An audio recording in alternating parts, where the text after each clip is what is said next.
Next up, we have Iondrive. Iondrive, trading under the ASX code ION, with a market capitalization of approximately $9 million, is an emerging leader in battery recycling technology.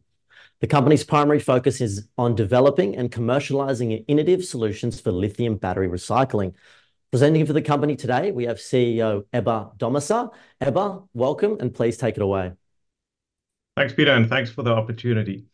So what I'd like to cover off in today's talk is just 4 areas, just to give some background on Iondrive, articulate the market opportunity for Iondrive, and then talk about the technology itself, trying to dumb it down that people can understand what it is that we're doing. And then finally, just taking the audience through the commercialization pathway. So next slide.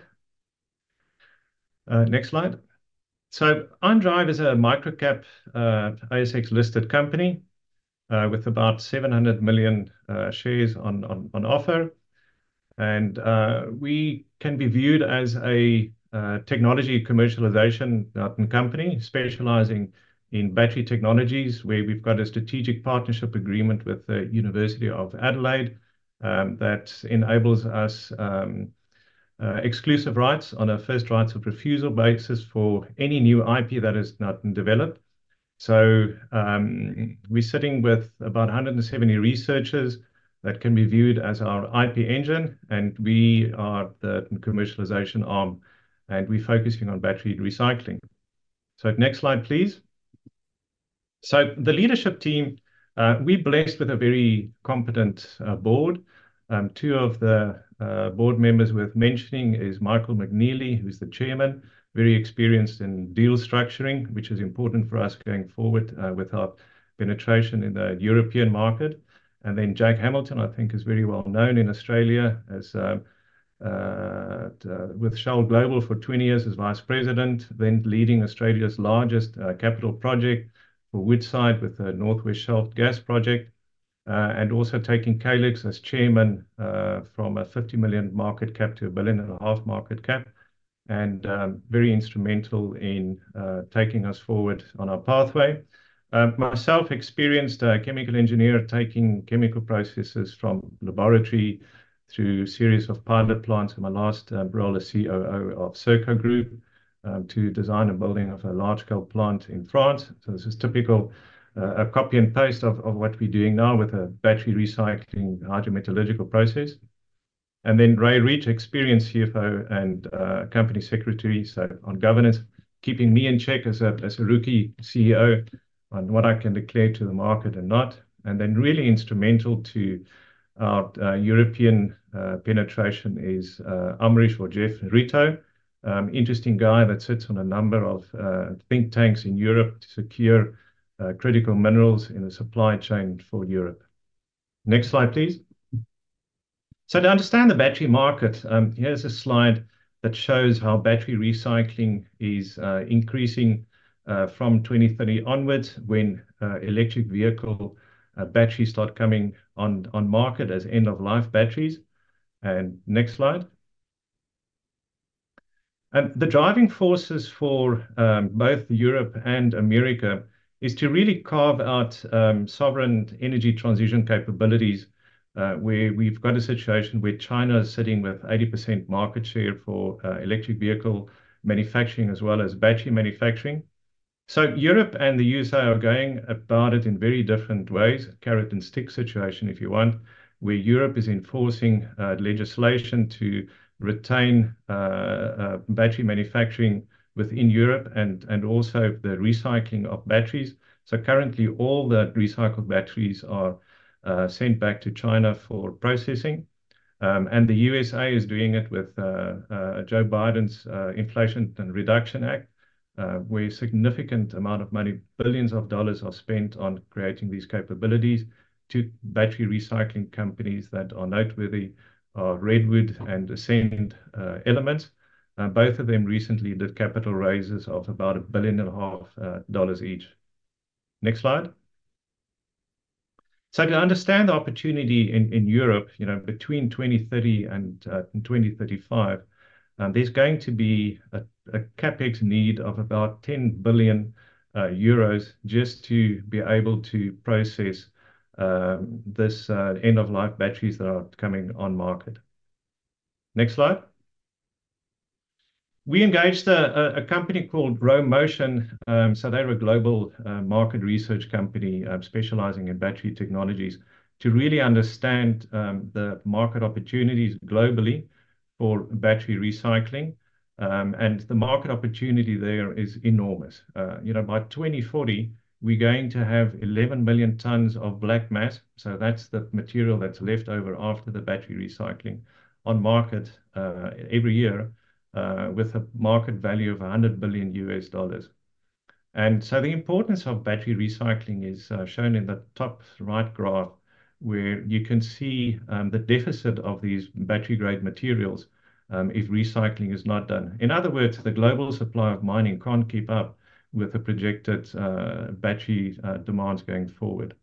And then just the bottom right there is these when these black mass volumes start coming online from 2030 onwards, at a compound annual growth rate of around about 20%.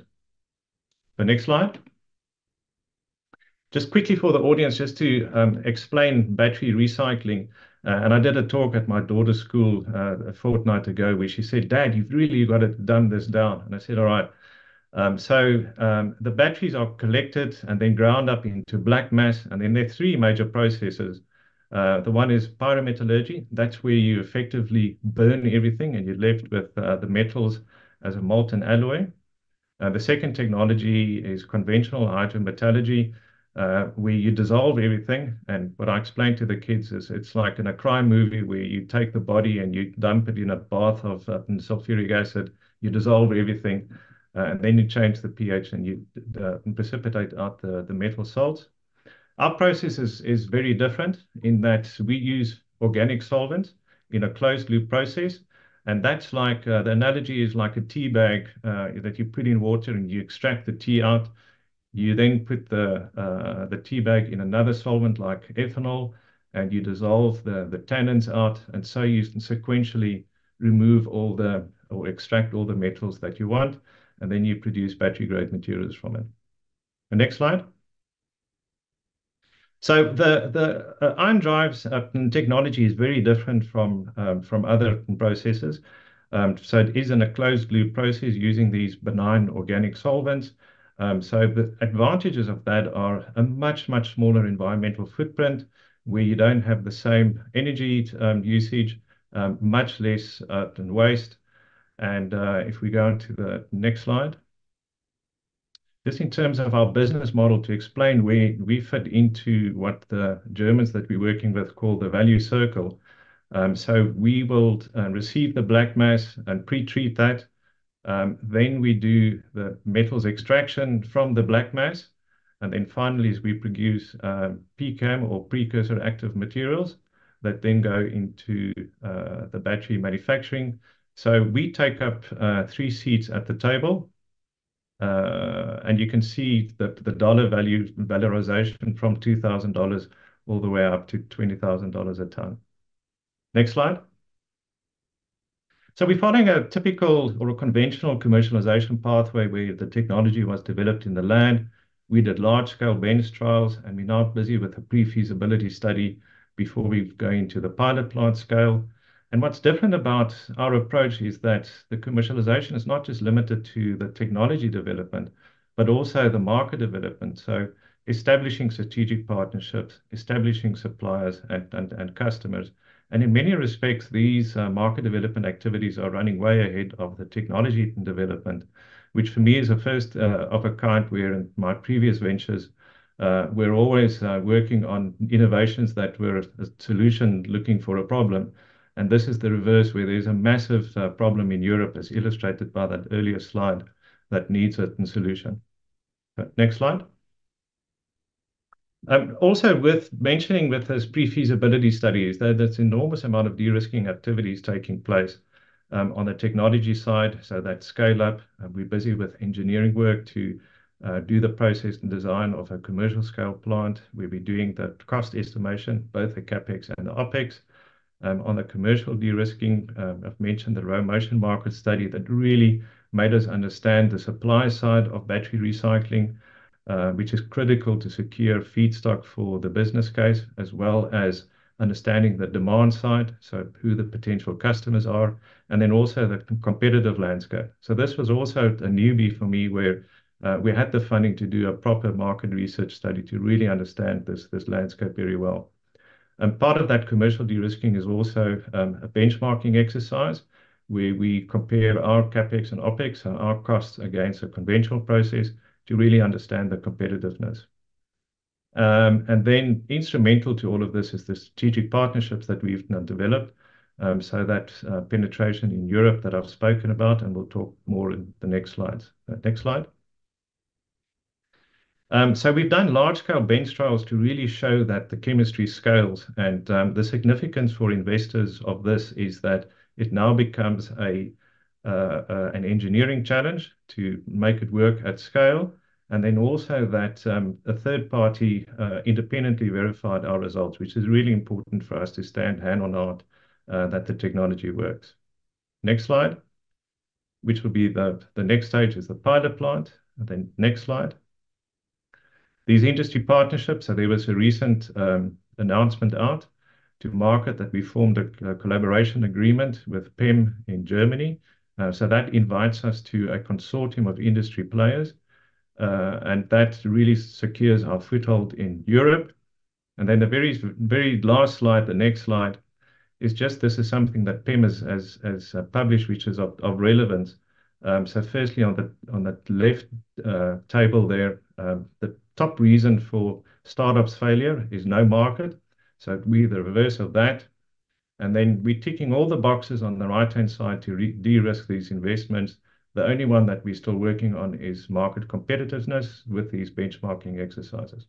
So I know it's been a bit of a mouthful, but I hope that gives you an overview of the market opportunity, the technology that's very exciting, and the people that's working on this and the execution.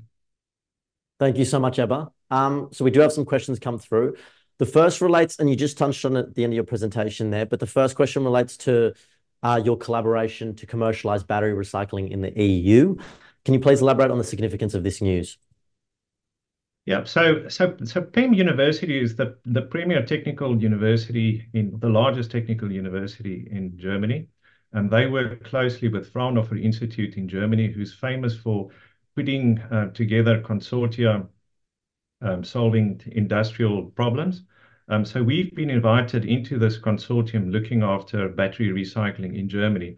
So it really is a feather in the cap for a small Australian company with standout in technology to be invited to this consortium and establish a battery recycling industry for Germany and wider Europe is that anticipation or that aspiration. So yeah, it's a great development for us. And I understand that it's not binding at the moment, but are there plans to make it binding moving forward? Yeah, so our next stage after this, signing the collaboration agreement is also executing on a project agreement where industry players are invited. They sign all the individual project agreements. And I'll be over in Germany in September to formalize the consortium and get the project going. Clearly, the EU and the US value recycled critical minerals, but does this propose funding opportunities for ION? I didn't get the question. So the question is just in relation to funding. Obviously, the EU and the US value recycled critical minerals. I just want to know if there's funding opportunities currently for ION. Yeah, so Peter, there's an enormous amount of funding opportunities in Europe through government grants, either European-wide government grants or in the case of Germany and the Netherlands, respectively, where we're establishing a foothold. So there's an abundance of grants, but also much interest from private investors for investing into this opportunity. And lastly, can you provide a rough timeline as to when ION is expecting to commercialize operations? So we aim to complete the pre-feasibility study in October and then start with the pilot plant, which will probably be a 2.5 year project. before we go into the next stage, which will be a commercial demonstration scale plant.